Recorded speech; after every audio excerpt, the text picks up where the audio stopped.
Hello and welcome, developers. My name's Shay, and this is another episode of Shay Develops. In this episode, we're going to be talking about cookies and not the delicious ones your grandma makes. No, these are cookies on the internet. That little pop-up that you get on almost every web page that you go to. This is, hey, we use cookies to track how you use our site and to help with our marketing material to see what kind of stuff that you're interested whenever you come to our site. Those kind of cookies. Those cookies are literally just a text file saved by your browser and stored on your computer in a what's called a key value pair uh called relationship. It's not really that, but basically you have your key and then an equal sign and then your value. We're going to get into that basically right now. So I've already I'm in Visual Studio Code and I have live server up and running, and I've got my index page running, and I've created a cookie.javascript file that's empty, that doesn't have anything going on. So let's go ahead and alert to make sure that this is working. Our sanity kick, and that's sanity kick is working fine.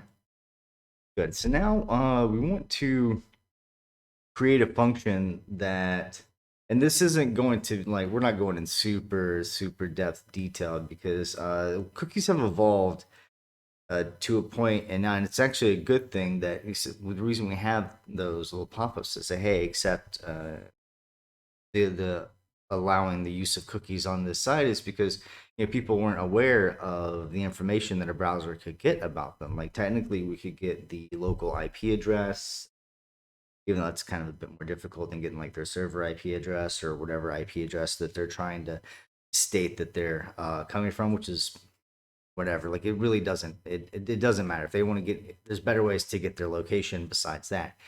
And but we're not going to be going into all the legal specifications or even really creating a pop-up. We're just going to be strictly talking about the creation of a cookie and how we can use JavaScript to do that. Now, whenever we're creating this cookie, and you guys are seeing, because it's actually pretty simple to do, don't go overboard with information that you're trying to either, one, get about the user, or two, just have saved to come back to later, because that creates bloat on the network and can cause your page speed time to diminish. But that doesn't mean you can't have a few things on there, but just don't go crazy. Now, a lot of times what's practiced out in the world is you'll have like a name for your cookie, and then you may have the username of the current visitor, or you've got a hashed ID value that you can then refer to grab session data off the database. Now we're going to be talking about sessions, but that's if you want to know a main difference between cookies and sessions, is that the cookies are stored on the client's computer and it's ran on the client side, whereas sessions are server side and they're stored in a typically in a database. All right, so that's enough about that. Let's actually get to creating our cookie, because we're already, what, 4 minutes in. So let's create a function that just says set cookie, and it's really just it's pretty simple. First, let's do like the current time, because we can set these cookies to like expire at intervals. So we can set our current time, and then we can just use document dot cookie equals, I'm going to do name equals J develops, and come back here to our body, and we can use the onload JavaScript function to load set cookie when the page loads. All right, so now uh well, it probably would have been, you know what, fine, I'll inspect it. We'll go over here, and in order to see your cookies, So you can right click, hit inspect, go to application. You can now and go down on the right side over here. You'll see cookies, and you'll have cookies separated out by domain. If I was to go to another web page and look at their cookies, for instance, it's maybe youtube.com.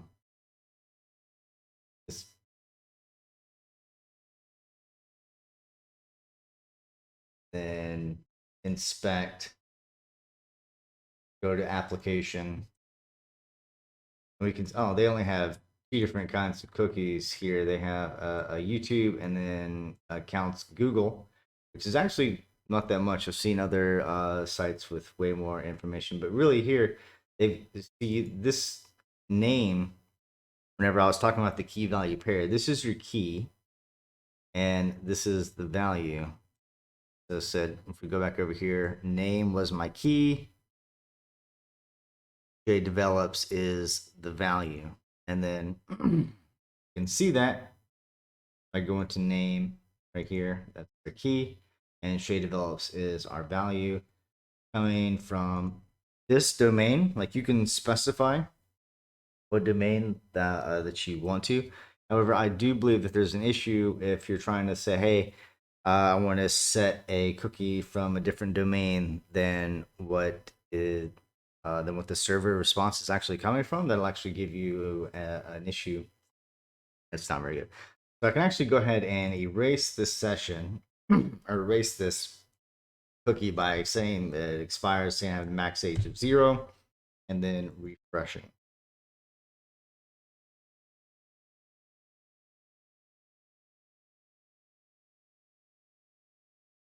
Sorry, I had a little cough there. So now that I don't have a cookie, I'm gonna come back over here and I'm actually gonna say get rid of this onload event just for a second. So whenever this page does it, or actually already has been reloaded because of the live server, you can see that we don't actually have a cookie there. All right, so let's bring that cookie. So if you wanted to add more cookie values, I found the best way is to continue to use document.cookie and set that equal. So if I wanted to maybe count visits or something like that, I could say the first time that we're setting the cookie, we just say visits equals 1, and then document dot cookie equals, we could do username equals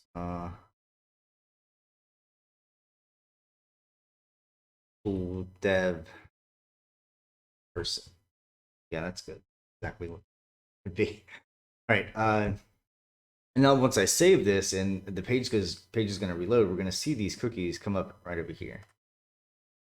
There we go. We have username, we have our visits, and we have the name Shay develops with coming from the local host domain of 127.0.0.1. All right, now you can actually also check to see if a cookie's already been created. So if a cookie's already been created, you can then upgrade that cookie or update that cookie without recreating it. So we can create another function called check cookie, and we'll come back here to this date time, but so we could. So first thing we need to do is get the cookie. So we will do call this split cookie equals document dot cookie dot split, and then we want to split it on the semicolon. And the reason being is every time one of these are created, the separating value between each of these key value pairs, like saved within the text file, is the semicolon. So this is going to separate it out for us the way that we want. Now we can take split cookie and do a for each for passing the item there to do this callback function. If e equals, we can say name equals Shay develops. That means we know we found the cookie that's associated with us that we created.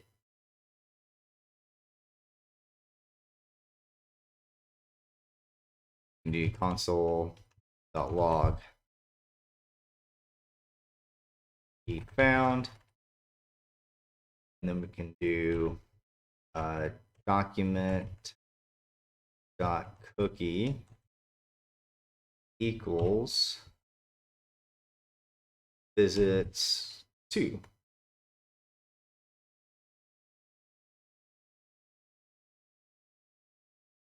And now what this should do, now we would want it to check cookie on load, and if check cookie didn't happen, we needed to run set cookie. We don't want to run it for each, but once it's found, we can just return true to make sure that it's no longer running that anymore. But you'll notice now, like I said, our visits have been updated to 2. So it actually ran this function right here, and because it found a cookie, our value is now updated to 2. And that, I mean, that's basically it as far as creating cookies at JavaScript level. It's not super difficult. And you need to be familiar, though, like I said, with best practices, how and look into how you may be doing it at your job, or if you're trying to get a job or whatever. Look for more best practices in the framework or development practice that you're looking at, because they may have it doing different ways. Because with Node.js, there's you can use the npm package manager to get a package that handles your cookies. With Spring Boot, there's another Maven dependency that could handle this stuff for you. So just look into the framework of what you're using to come up with that stuff. All right. And now let's actually set the expiration for a cookie. This is one thing that I haven't talked about yet. And in order to do that, we're going to get this current time. And I took a minute to talk about this because it's a little, not say wonky, but the way it saves time isn't human readable. So we can take a look at that by using the alert per time, and then just saying set cookie here. Oh, I'm a liar. That is interesting that did that. I really thought that it was going to give me a value in milliseconds, like millions of milliseconds based off of date whenever JavaScript or something was created. I'm not 100% sure. But it's actually giving me my current time, which is 6 in the morning Hawaiian, which is actually pretty great. So we can actually do just Google a setting, max age on cookie value JavaScript.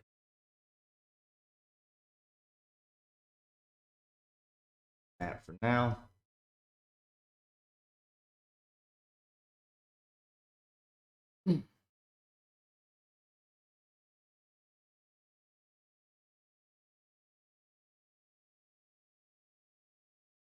Let's do developer Mozilla. They have good document. So read all cookies, write a new cookie, and we need. Okay, so here that's the max age in seconds. So we can set that based off this little formula here for a whole year. All right, so that was a little convoluted and let's say not really misinformation, but I was wrong. And that's why I record these, without really any editing. All right, so let's go ahead and look for max age and see, is this the only place they're using it? If neither or expires nor max age specified, it will expire at the end of session. So you can do document dot cookie equals max age. I mean, it says we want to specify this in seconds. So we could do something like 60 seconds. We won't even need this this current time. Refresh that. Have our max age and our value, and expires within the session. Let's see here. Let's see if this actually works. So in 60 seconds, technically, this should be gone, but it's probably gonna reset the cookie. It's either that or we have to do this a different way, and that's by using max 60 by actually specifying the cookie value itself, expiration value. And that's actually okay. That's how you do it. You set the the age of the cookie value itself. So instead of having this max age key value pair that's seemingly wrong, you would want to use this notation here where you're using max age kind of like an attribute to the cookie value itself. And you can also set a path, but it defaults to the path that's being used by the response resource. All right, I think I've talked enough and kind of jacked up that last little bit there. Hopefully you guys understand how to set that max age for your cookie values and how to check to see if you have a cookie. Like I said, this was only just skimming the surface. There's a lot more that you can do with that, but a lot of best practices out there. There's not a whole lot of value or not a whole lot of values that you're wanting to use the cookies for, and you want to kind of use it sparingly to then go back to your database and get the real data that you want to inject into the user's experience about the user itself or whatever it is that you're trying to do. And that's it. But until next time, everybody, I hope you all are having a great day and taking care of yourselves. And I look forward to seeing you guys in the next video. Y'all take care. Peace.